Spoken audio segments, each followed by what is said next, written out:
When Salga was formed, its primary purpose was to represent the interests of all municipalities. So at that time of Salga's establishment, we had 1,354 municipalities, huge numbers. But at the time of the ushering in of the democratic wall-to-wall municipal jurisdiction, the municipalities were then reduced into 843 municipalities. That was year 2000.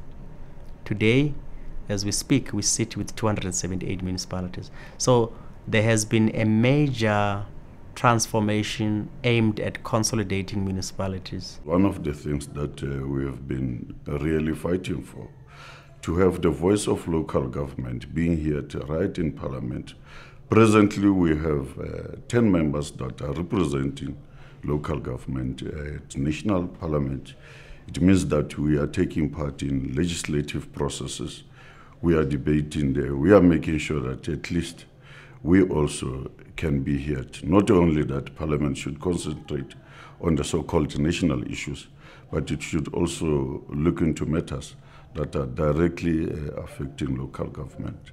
We treat citizens on the basis of the aspirations of the Constitution of the Republic, especially the chapter dealing with the Bill of Rights. Every citizen must have access to water, electricity, basic level of sanitation, shelter in the form of housing, and a right to clean environment. Our belief is if you've got the right leadership, in other words, you've got people with leadership skills, administrative performance will follow.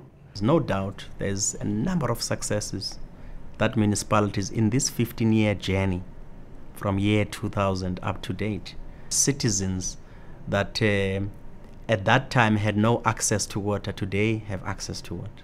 Citizens that had access to water but no sanitation today, they also have access to sanitation. Citizens that did not have access to housing and electricity today have access to those services. It is measurable. My colleagues in Botswana were saying, hey, now we are like you South Africans. We also are going to the streets if we are not happy. I said, okay, fine, you must come to us and learn that. How are you handling those things? Because even the national minister has to go down there, Malulek is an example, to address the communities there.